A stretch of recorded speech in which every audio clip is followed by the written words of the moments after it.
What's going on, everybody? Man, so good to see you all. Happy New Year. It's your boy Nate Holloway here with another season. This is season 3 of A Father's Authority. Guys, I mean, I've had so much fun the last couple of years doing this. We had some great interviews that came through the last couple of years. We got some great interviews lined up for this year. I'm learning more as a dad. I'm gonna show you guys, talk about as we go, stuff that I'm learning, stuff that I'm experiencing with Caleb, because that kid is grown. He's growing up, and just the conversations we have, the knowledge, what he's doing. So this year, I'm gonna give you guys a little bit of insight more on behind the scenes with me and Caleb, here, Instagram, Facebook. You guys are going to see that. But guys, I'm just so glad you're here. I know the last couple of years, into 2020, 2021 was tough years for a lot of people.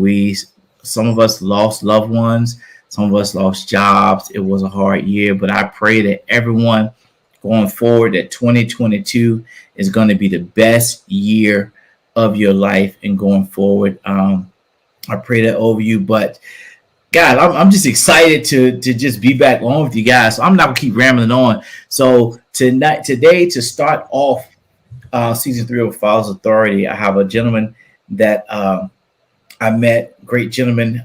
We've had great conversations off record, just talking, and he's gonna come on and we're gonna talk about all things fatherhood, like we always do. You guys know what Father's Authority is. We're here to change the narrative on fatherhood, to get fathers back into the lives of their children, to help new fathers learn to be what it takes to become a great father, and veteran fathers who may need that, and veteran fathers who can give advice. And I do that by bringing on different dads to talk to you guys, to ask questions, and to give some impactful advice to you on how to be a father. And if any single mothers, and any mothers are watching, wives are watching, you can get this information too to help your husbands, and single moms. You can get this to help you as well, because we're going to have women that I interview on fatherhood from a daughter's perspective and things like that. So guys, I just thank you guys again for being here, and we're going to get at it. Today,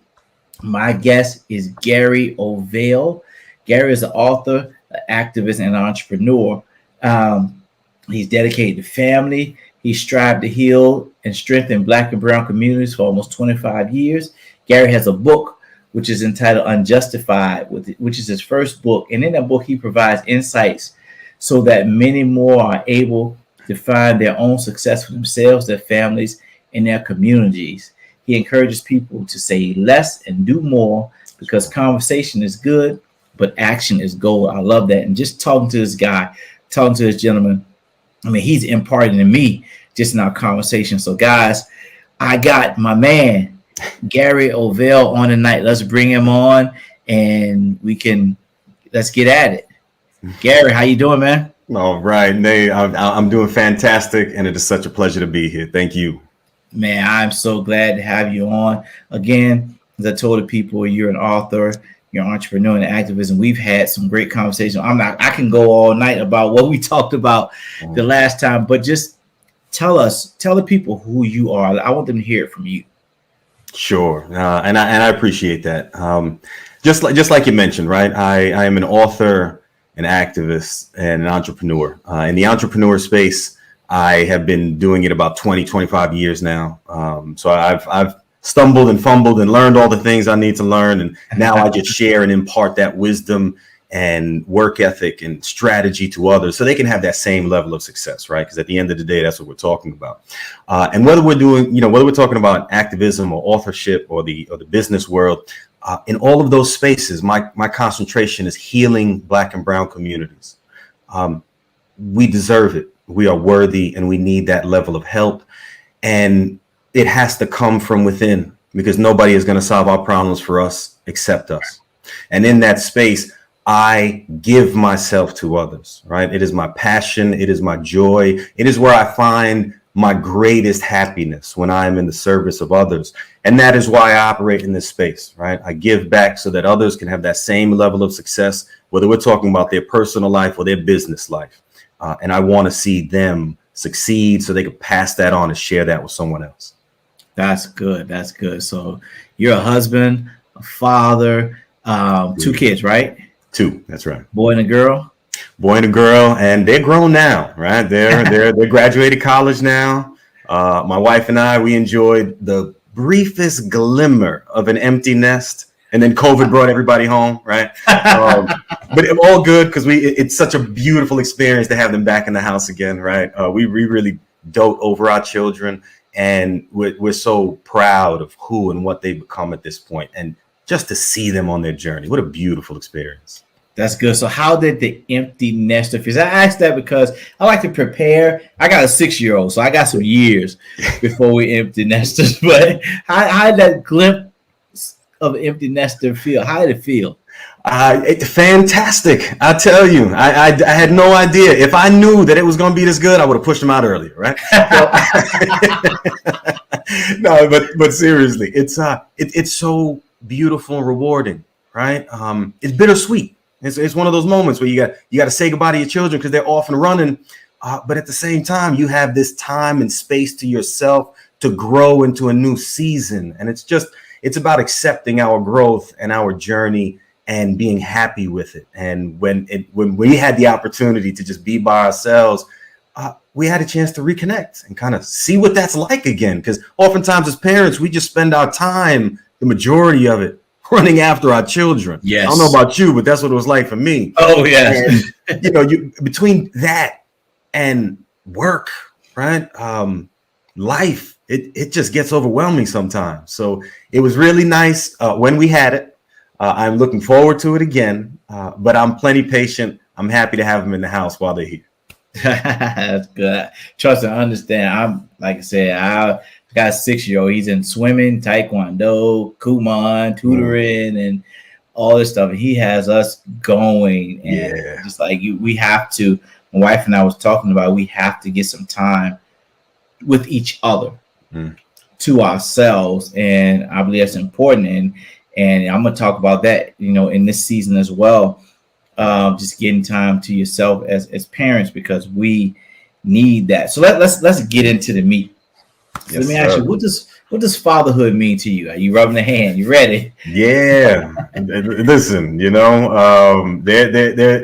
are some serious conversations, and this is one of them. Right? When we talk about fatherhood, this is the thing that makes the difference for so many of us. It is, and for so many of us, I don't know about you or who's listening now, but for those of us who grow up without a father, like that's so difficult. We have to figure things out as we go, and we're hoping to learn these lessons and come across individuals that can impart their wisdom on us as we're coming up. And it's not always an easy process, right? And as I went through fatherhood, I just recognized, man, this is so powerful, and for me, it meant everything, my family, they're my guiding light and my driving source. Yeah. So they're the reason I do everything. I wake up, no matter what it is I do for them. And it's just so important. And I don't know that people really, really understand the importance of being a parent. And for those who accept that charge, it's one of the most important responsibilities in the world. It is. And in recognizing that, there's just a larger picture here that has to be discussed, right? We are creating, molding, and shaping the next generation of human beings that will inherit this planet. And when we get that right, we are adding net positives to this world. And these are the people who will continue to give more than they take from this world. And we have every responsibility to not only create human beings who will continue to care for the world, but must also give back. We must also give them back a world that is worth caring for. And this is the place where I think humanity is failing.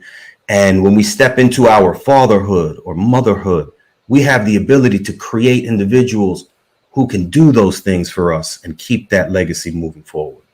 That you're right, man, because I'm one of those that grew up without a father, but I was blessed to have father figures for key milestones in my life, even though it's not it's not the same as having your father in the home, because that's where the influence is. The influence is there during the day to day, but when you're in the home, when you go to sleep at night and you wake up in the morning, that's where you see the influence of fatherhood. And for me, that's where, and even as an adult, that lack of a father still kind of affects you if you don't get control of it. Because there are times where I'm going through something and I wish I had a father. I had my father to call and say, Dad, I got this. Caleb's doing this. How do I handle this? Okay. Now I have mentors that I could call to do that. But if I had my father, I could say, Dad, you know what? Come get your grandson. Dad, he's doing this, he's doing that. And not having that, it sometimes you get to a point where you feel lost sometimes in your fathering. And then that way I have to go to God and I have to pray for wisdom and guidance. And then that's where I'm led to, okay, call so-and-so, call such, or a book. Yeah, I get in a book, or I go back to one of my interviews I've done, or it's just some wisdom that comes for me to be able to do that. Or it may even sometimes come from my wife, should do this. And so, but that lack of a father, which I don't see how any man can leave their child. I look at my son and I can't imagine not being with him or him not having me. Yeah. But it's like you said, you and I talked about this before, how the key to this world changing is fatherhood. Mm-hmm. It's fathers, because we, like you said, we mold, we shape, we're growing in that, we're molding the next generation of leaders, of entrepreneurs, of presidents, of doctors, and fathers. We're key in it. And I know that this is not about me. This interview is about you, so I keep talking. But I'm gonna ask a question. So, what does fatherhood mean? You kind of answered it, but what does fatherhood mean to you? Yeah, like I said, it is everything for me, right? I wrapped myself around that because as a child, I remember not having it. And I remember how difficult that was. And I never wanted my children to go through that. So I made sure, not because I knew how, not because I had an example, but because I was dedicated and committed to them in all things, right? Dedicated to my children, dedicated to my family. And as such, I made sure that they are in a better position now than when I was their age. Right. And that's the point of, that's some of the point of what we do. And for me, like I said, fatherhood it's all about my family and that experience and raising them so that they can continue forward without the many struggles that will face them. Had they not had a father in their life. That's good. And that's the key. I'm the same way with my sons. Okay. These things I didn't do. This is what I want you. I don't want you going through what I went through. So daddy's going to do this. Daddy's going to make sure mommy's happy. Daddy's going to make sure I work everything out with mommy. So you have both your parents. Dad's going to make sure you learn this. So it's a lot of key things that, and guys, if you're watching and you're listening to this, whether you're watching on YouTube, listen to this on the podcast, you can do that. You just got to make sure. You just got to go get advice. Go grab advice. I will go to somebody for advice quick. Gary. I told Gary, you may get a call from me one day that's gonna be like, hey man, your kids are grown. How do I handle this? But we got to be willing as men to do that. Yeah. So what's the best part of being a father? The best part of being a father, hands down for me in this moment, because I think that changes as we go through our own journey, right? Okay. The best part of being a father as a grandfather is different than the best part of being a father as a newly minted father, right?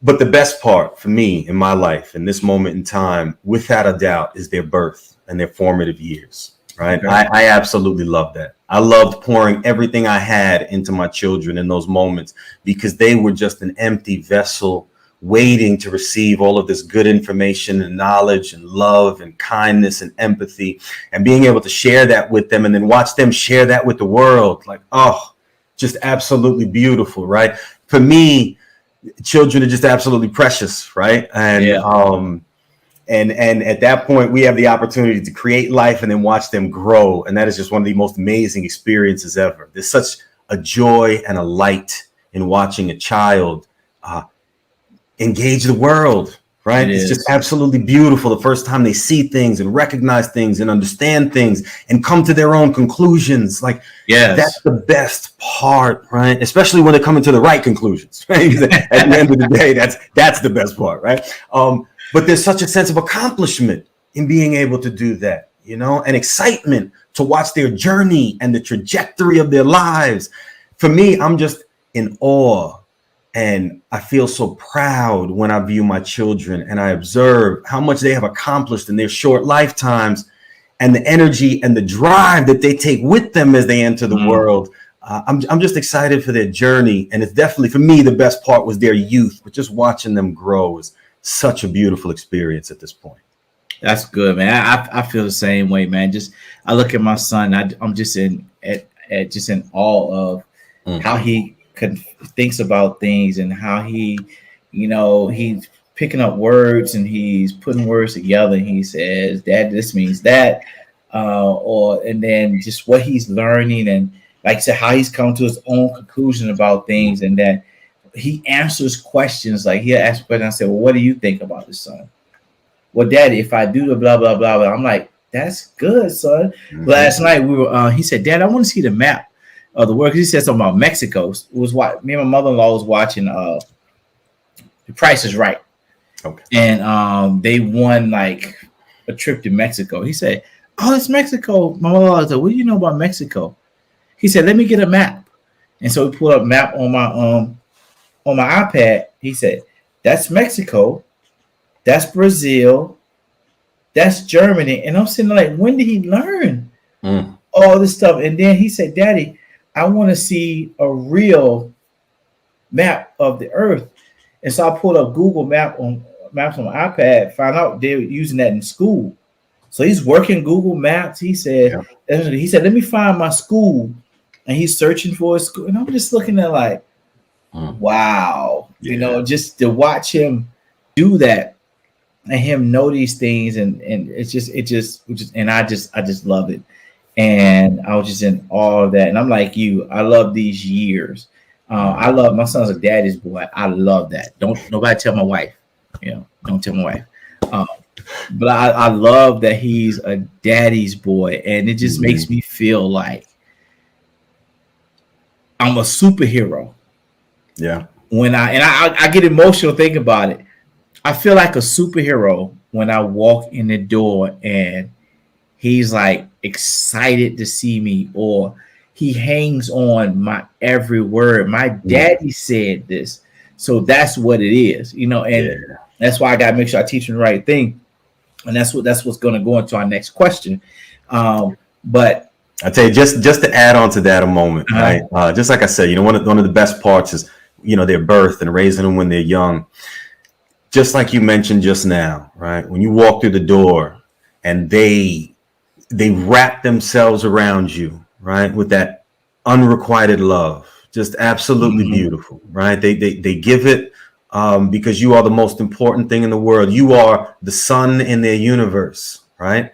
And that's so very powerful. And the feeling of that, that's the thing that grounds us. That's the thing that gives us power to keep going and keep doing.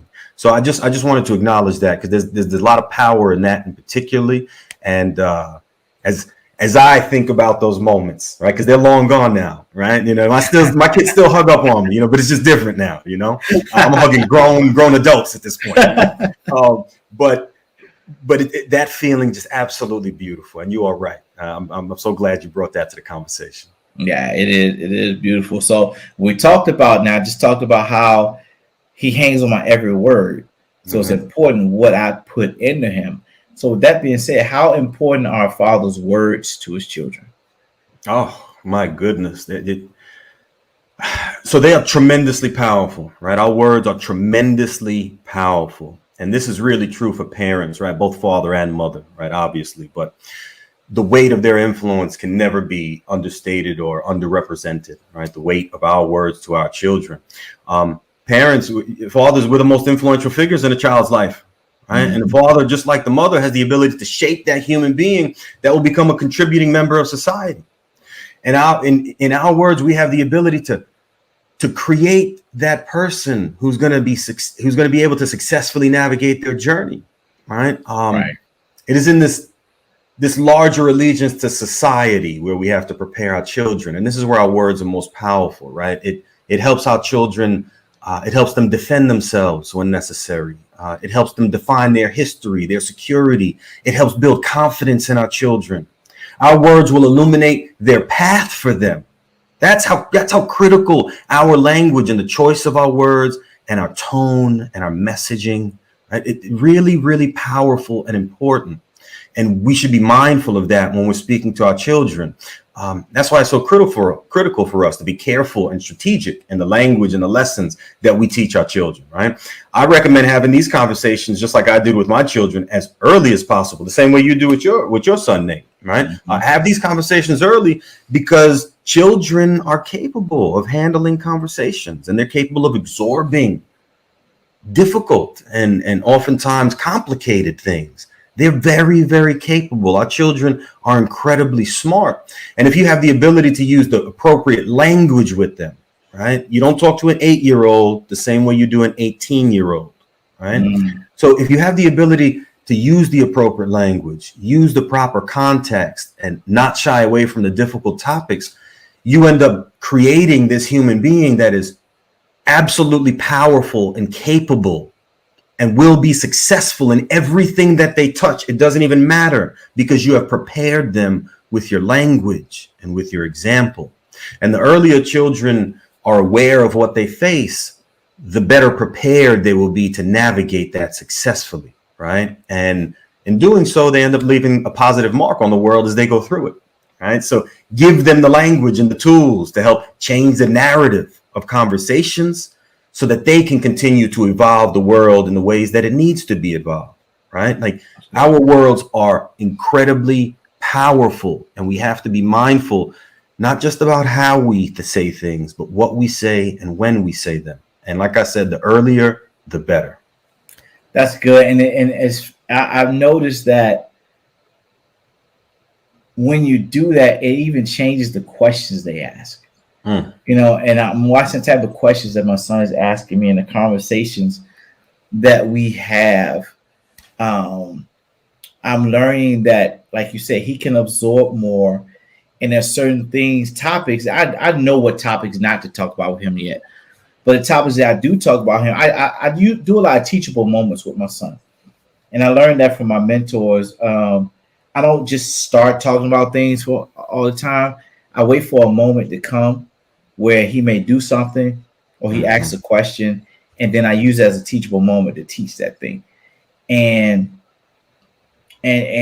so that helps me learn. I'm learning as a father, but it helps me to have an example, give him an example of what I'm teaching him. So now what I've noticed is that when he sees that somewhere else or something similar comes up, he can do a process of elimination himself of what's right or wrong, and then he comes to me and he starts a conversation with me about it. He asks me questions about, like, Dad, we're not supposed to do that, right?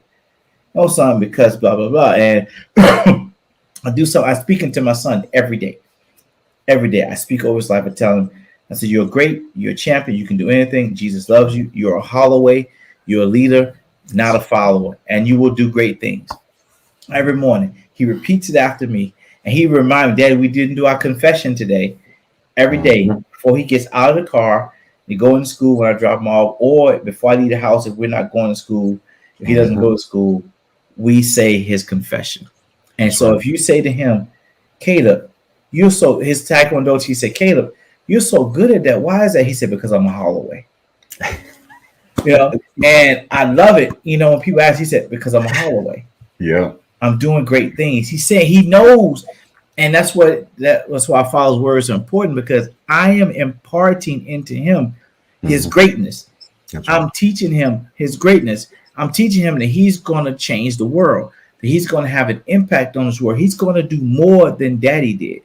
You have something. You're special. Your name means something. And I teach him about integrity, about character, and he understands those things. And That's so, right. as fathers, I believe we have to continually look for those teachable moments to speak to them, speak into our kids' life, because they're going to be what we say they are. They're going to be. If we tell them they're stupid, we constantly tell them they're stupid, they're going to be stupid. I'm not saying they're going to be stupid, but until Mm-hmm. someone comes and changes that, That's right. I'm an example of negative words being spoken over my life that took me years to get out of me, Yeah. to build confidence, because I was said when I was younger that I was slow. I wasn't going to be nothing. I wasn't going to do anything. I was Mm-hmm. lazy. For years, I was those things. And it Mm-hmm. wasn't until really my son was born that I realized he cannot and will not be that. That's right. So I have to change Mm-hmm. to make sure that curse, the negative curse of negative words that's spoken over me, I had to make sure it ended with me. It stopped with me. And I started a new legacy of speaking into my son, a new legacy of Holloway men, That's a right. new legacy of the Holloway name by what I spoke into my son. Yeah. And And you must so, do that. Not for nothing, Nate. Like that's so critical and so powerful to their journey. And the earlier they get it, here's one of the things that I saw, and I saw it in elementary school with my children, junior high school, college. They would be the example in the room. They would stand up for others. They wouldn't allow injustice to exist in their space. They would offer their help whenever they could. And others would watch that. Other children would see them and they would follow their example. And all of a sudden you have these children behaving in these very positive manners that wasn't given to them through their school learning, and it wasn't taught to them from their own parents. They picked it up along the way from watching your children shine like the example that he is in his own setting. And it has the ability to transform these other people into better people, even if they're not getting these lessons at home for themselves. And I saw this with my children going through all the different stages, even at the college level, right? They knew how to cook and clean and manage their time and be incredibly responsible. They started Sunday night dinners, each of them in their own respective colleges, with their friends, with their teammates, because they recognized how important that was. What happens is they found lifelong friends. They have built lifelong relationships. And my son, who played football while he was in college, they were able to grow strong enough to win a championship right at the NCAA level. Wow. Because this is what happens when you shine, and you shine bright, and you are not afraid of that, and you step into your authenticity. Others will step into that for them as well. And you give permission to others to be great and kind and loving. So when we teach our children that, they are the example so that other children know how to do that and be that in their lives. And that's the beauty of teaching our children, right? Like, it's amazing how your son can go into a place and say, yeah, no, I'm great. I got this. I'm under control. I'm a Holloway, no sweat. That doesn't just impress the adults in the room. The children are listening to that.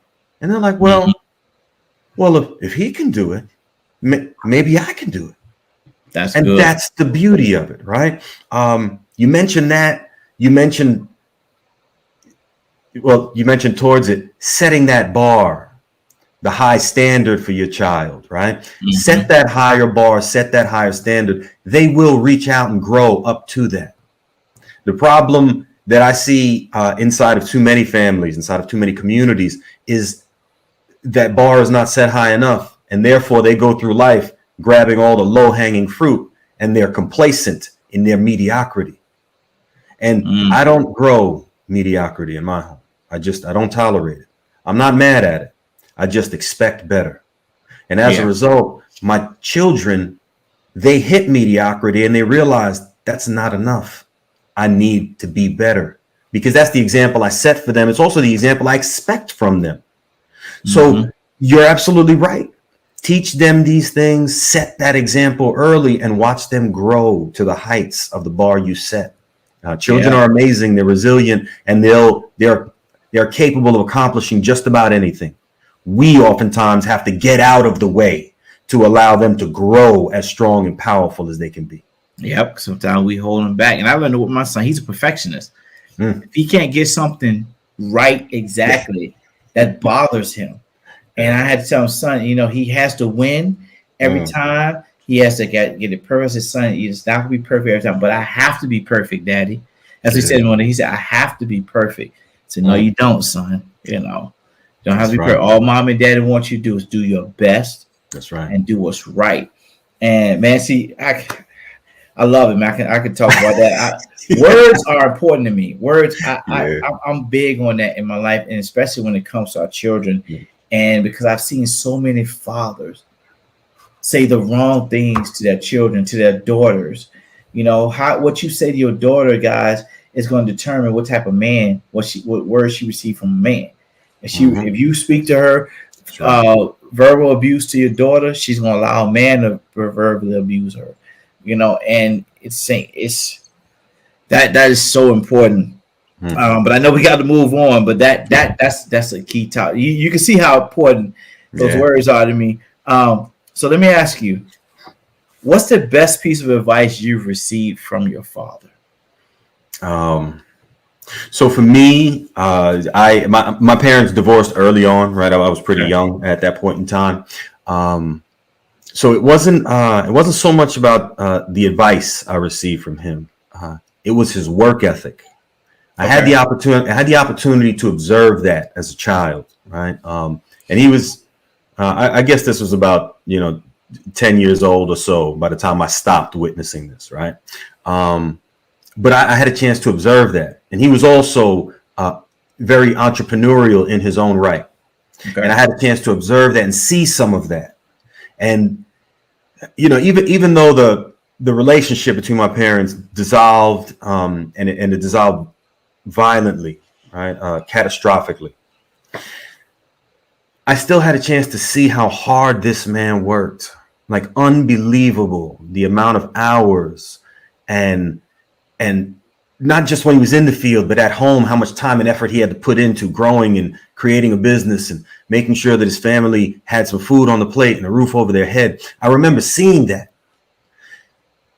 So after he was gone, I really didn't know that anymore, right? I didn't see it again. I never had a conversation about it. I just remember observing it. After he was gone, I had a chance to step up into that space for my family, right? I became that father figure in my household, right? To my older and younger siblings. And what I was able to do is recognize, I may not know how to do something, but if I put enough effort and I stay determined and dedicated to it, I will be successful. And I don't care what it is, I will be successful. And that's what I had a chance to see from him. And as I started to go through that, I recognized, man, that's certainly not good enough. It's good enough to start, but it's certainly not good enough to be successful, right? There's so many other lessons you got to learn along the way. But the work ethic was absolutely critical. My goodness, like a machine, this man could work. And as I started to move into that space as a younger man, as a young adult, I recognized I will implement that and it will help me find my success. And it sure enough did. I was able to outwork and outpace everybody next to me. They paled in comparison. And as a result, I was able to rise and shine and grow. And immediately I recognized I am destined for entrepreneurship, because if I can do this now in such a short, quick period of time, I can definitely do this on my own. And that I was probably about 19, 20 years old when I realized that, and I jumped right into it. That's good. That's good. And you saw that as a young child, and that made an impact on you. And for me, I never met my father. I found my biological father on YouTube, but never met him. And so what that did for me was it helped me to say, this is not what I want for my children. I have children. So it made me push harder to be the father that I've always wanted. And I think that's what happens on both sides of the spectrum. When you got your father, even at some point in your life, you get something, that helps you. Now we can get something from our father, whether it's good or whether it's bad. And that's the importance of, that's why we're doing this, to change that narrative, to teach, show fathers how they need to be character wise and things so their sons and their daughters can see what they're doing and implement that. Yeah, But I'd add to that oftentimes, and I think you touched on it. You touched on it beautifully. We may not know what to do, but we can certainly see what not to do. What not to do. That's just as valuable. And that is absolutely one of the things that I took away from watching my parents' relationship explode. I realized exactly what I did not want for my children. I didn't know exactly how to create these other things that I wanted for them, but I knew what I did not want. I knew what I didn't want them to experience. I didn't want them to endure. And in that way, all right, I don't know what to do, but at least I know what not to do. Stay away from it, which is just as valuable a lesson. So I love that you brought that up, and it's super powerful. Yeah, that's good. I even with marriage, I watched my mom be physically abused, emotionally abused, verbally abused, and I said I will never do that to a woman. And so that's been my goal. I said I will never. When I get married, I'm gonna treat my wife like a queen. I'm gonna love her. I'm gonna speak the right words to her. And so because I learned what not to do because I saw what happened with my mom. So that's awesome. So what's an important piece of advice that you've given to your children? That I've given to my children? Man, that's so much, right? I know. I bet it's my goodness. You write a book on it. All right. So I'll start with these three, right? We'll talk about advice on navigating the world, advice on protecting yourself, and how to be successful, right? Because those are three pretty good spaces to operate from. Even if you don't know where to start, that's a good start, right? So when I speak to my children on how to navigate the world, right? For me, it's very simple, right? I think oftentimes we overcomplicate things, but simplicity is the ultimate sophistication. And if you are able to identify the simplest way to be excellent, you have found something that you should hold on to. That's good. So for me, when I talk about navigating the world, be kind, be just, and operate from a place of love and empathy. Now, that's what I teach my children. I've told them that, and I show them that with my example. And I ask them to remember, and this is especially true for us, right? I really do drive home the conversation of justice and equity and equality in my home. And I ask them to remember that justice is love, correcting anything that stands against love. And I've been telling them that since they were children, right? That's something that I heard from Martin Luther King Jr. at some point in time in my life, and it stood with me. I heard that as a child, and it stood with me. I've never read it again, and it stood with me. So I teach them that. On how to protect themselves. Listen, we live in a violent world, and you can only speak to a person in their own language. And sometimes violence is that language. So I showed my children early on how to throw a solid two-piece. This way, they were able to defend themselves in anything. And I told them that is only to be used in defense. It's never to be used, right? To start a situation. But if you need to end something, we need to teach our children how to defend themselves, how to protect themselves, because we can't always protect them. We must prepare them for the dangers of the world they are entering, and we got to do that as early as possible. I taught my children before they entered kindergarten how to throw a solid two-piece. My son had to use it once in his life in second grade, and he never had to use it again. My daughter used it once in her life, I think in kindergarten, and she never had to use it again because the tone was set. And everyone knew, don't mess with me because I will defend myself. And when children have the ability to be confident in their own power, my goodness, they can grow to the most amazing things, right? So that's protecting yourself. That's what I taught them early. And on how to be successful, focus on creating value, right? And train your mind to be solution oriented. You'll find that self-discipline, dedication, and commitment will be some of the greatest differentiators between those that successfully navigate life and those who don't. So pride yourself in that. Don't be afraid of the hard work. Lean into it and watch how successful you are, and watch the trajectory of your life go from incremental to exponential, just like that. That's awesome. That's awesome. I love that, especially how to throw a nice two-piece. I'm teaching Yeah, watching.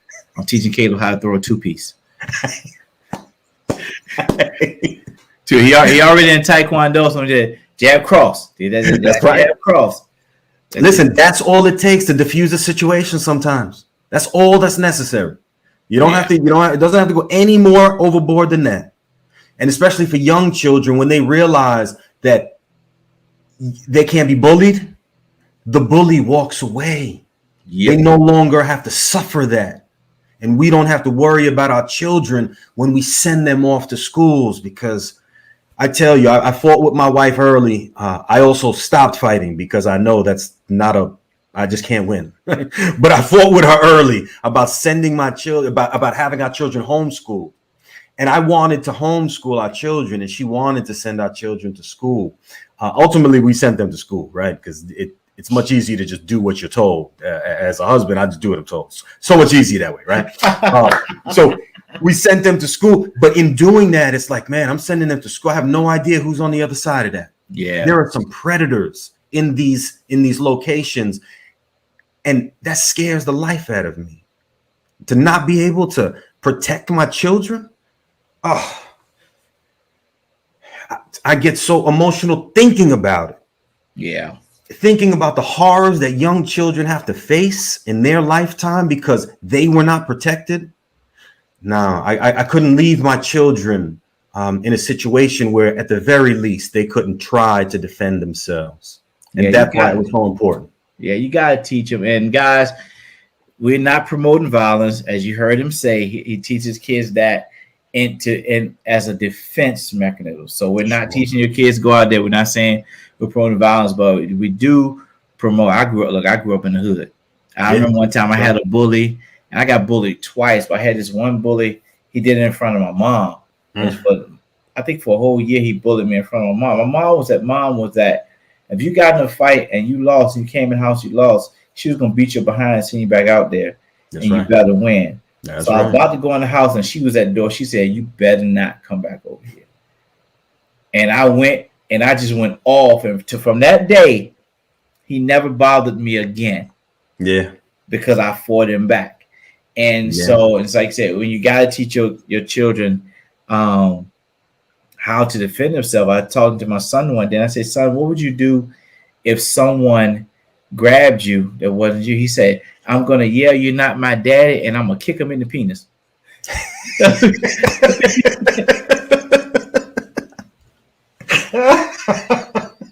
That's right. Listen, he knows, and he's right. So I said, "Okay." I said, "That's good, son." I say, "If your feet can't reach up, bam." I said, right. but he came down. He said, "I'm gonna yell, 'You're not my daddy,' and I'm gonna kick him in the penis." I said, "Okay." I said, "But that's right. You don't go with nobody else." I said, "But you're defending yourself, and that's good. I think they need to do that."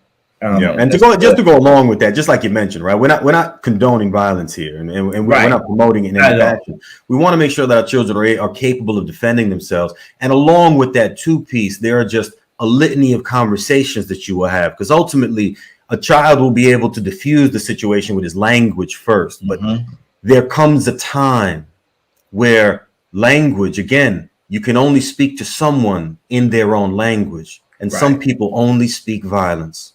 And that's the only thing that's going to stop them is the force in return. And sometimes it's a necessary evil.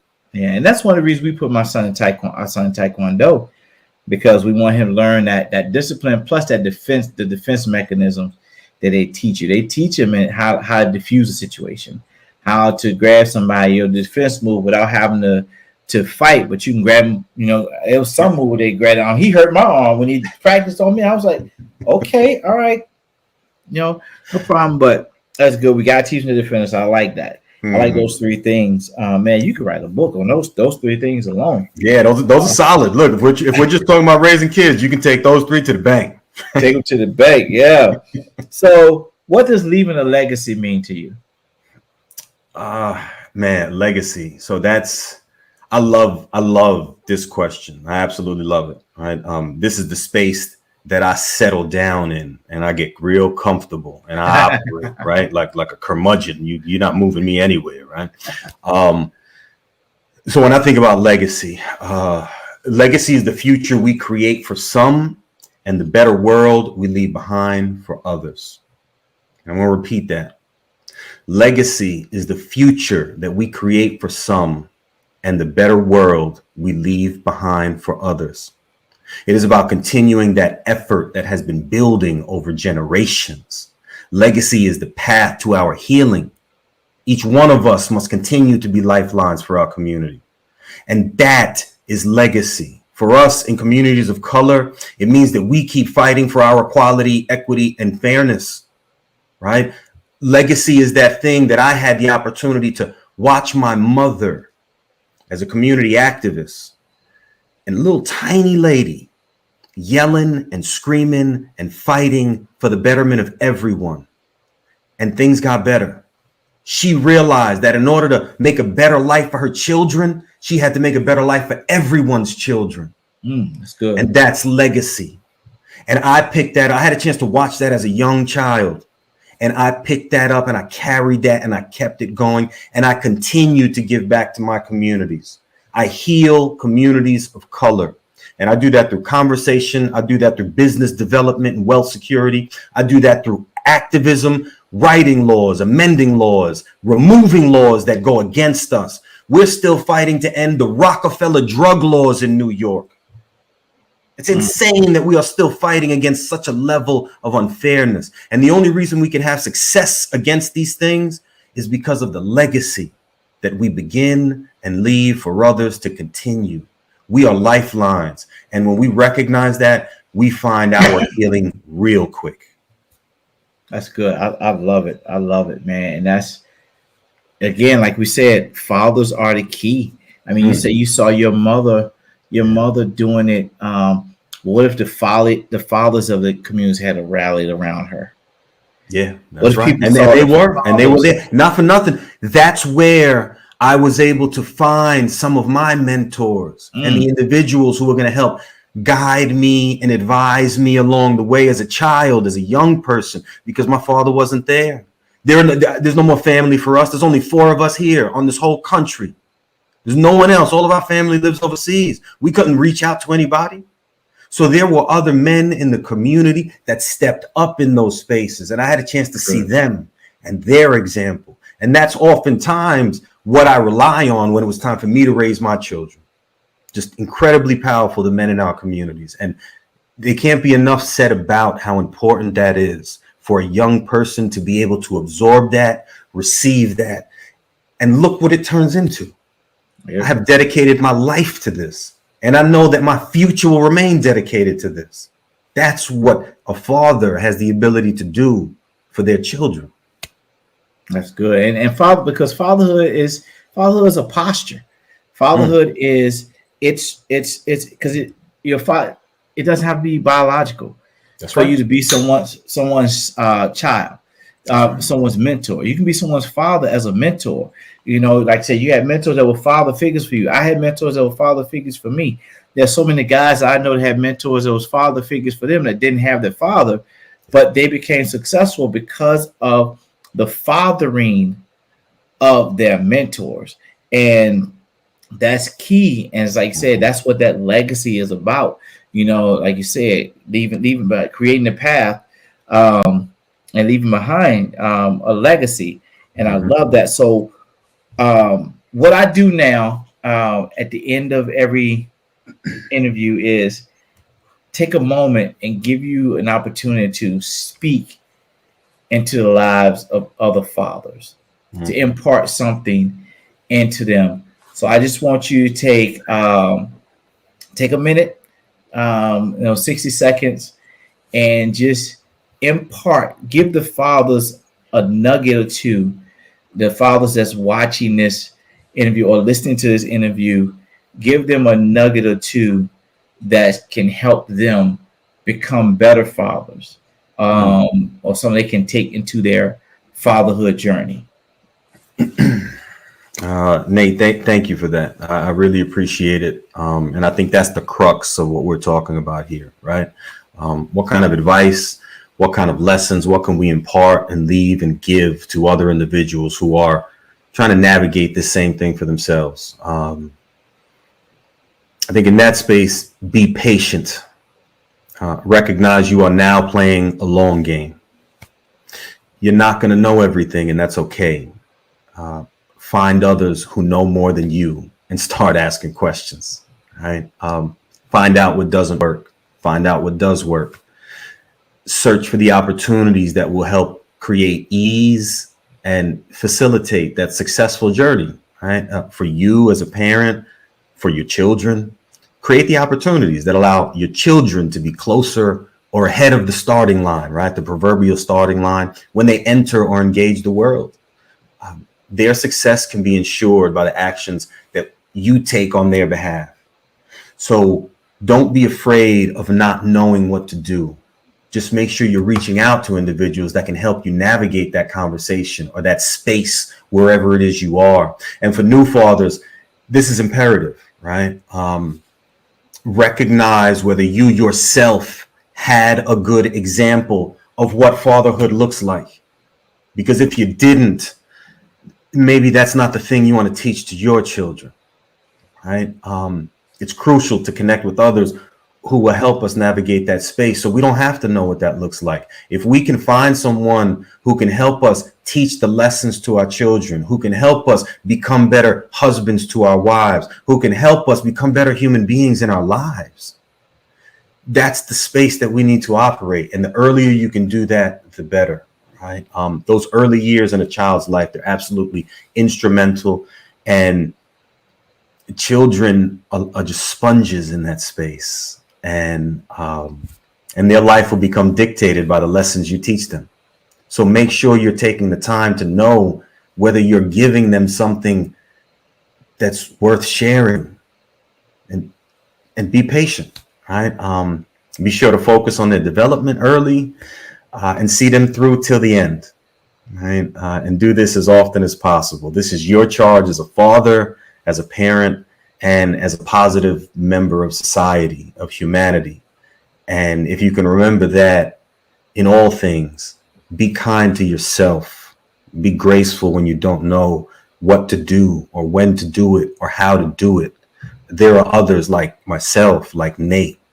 We have so much love for you. All you have to do is reach out and we will be there for you. Awesome, man. That was so good. Guys, like you said, reach out. We do this. I do these interviews. Gary has his book. We're going to give you the information where to find him to his website in a minute. But I'm pretty sure Gary's available. If you email him on his website, he's there to answer any questions for you. I'm telling you, just our community, we just met. Yep. And our communication, me talking to him before the interview, I felt like we've been knowing each other for a while. I felt like I found a new friend. And that's how we wanted. I want this to be a community of fathers. I want this to be a community where we can go and get resources, and fathers can reach out to other fathers to get advice. And we're going to do that, guys. I'm telling you, this year got some things. But Gary, man, I appreciate it. I love it. We could go all night, all day, 2-3 days. We can have a conference, a summit, talking about this stuff, man. But I truly thank you for being on, for allowing me to interview you, for sharing your story, for telling the people about you, for what you do, for your impact on the world. I know you're just not in New York that you impact. No, your impact is going across the nation. I appreciate that. I appreciate everything you're doing, your activism for helping the Black and Brown communities because they need it, for being an example of fathers, man. I appreciate it. We're gonna have Gary back on again because we're gonna go deeper into some things that he does and some things on fatherhood. Well, guys, thank you guys for joining me. This is the first interview of 2022 of season 3 of A Father's Authority. Again, we got a lot more coming down the pipe for you guys. So if you guys want to, you want to go to Gary's website, gotta make sure I do this. You go to GaryOvale.com, www.GaryOvale.com. Matter of fact, let me bring him back on and let him tell you guys where to find them. I appreciate that, Dave. So this here, right, Unjustified, this is the book, Where Have Our Black Leaders Gone? This is the conversation. It is a conversation about self-inflicted wounds and systematically imposed limitations that affect communities of color. It talks about how we hurt ourselves. It talks about how others hurt us, but more importantly, how we can navigate past that and find better solutions for our communities. It's especially meant to be had, this conversation and these conversations, with the young people in our lives, because we want to help them navigate the world as they enter it successful right from the first step. And that's the conversations that you'll find in this book, and I can't wait for you to explore them with me. All right, guys, you heard that. So go to his website, get his book. Again, his website is GaryOvale.com. You can go there. You can find resources on his website. You can go there and reach out to him.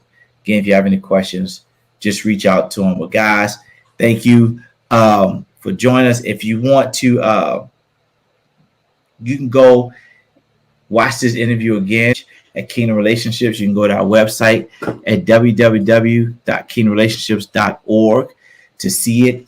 If you have any questions, if you want to know anything, just email us at hello@kingdomrelationships.org. But most of all, I want you guys to go share this. Share this with somebody you know needs to hear it. Go subscribe to the podcast on iTunes. Go to YouTube, subscribe to YouTube channel. Just share. I need you to subscribe and share and comment. Give us your comments. Let us know what you think. Let us know what you think of it. If you don't like it, let me know. Let me know what you didn't like, so I can maybe go and fix some things. If you do like it, if you love it, let me know. But guys, until next time, thank you for joining us. And we will be back with another great interview for you. Until next time, be victorious.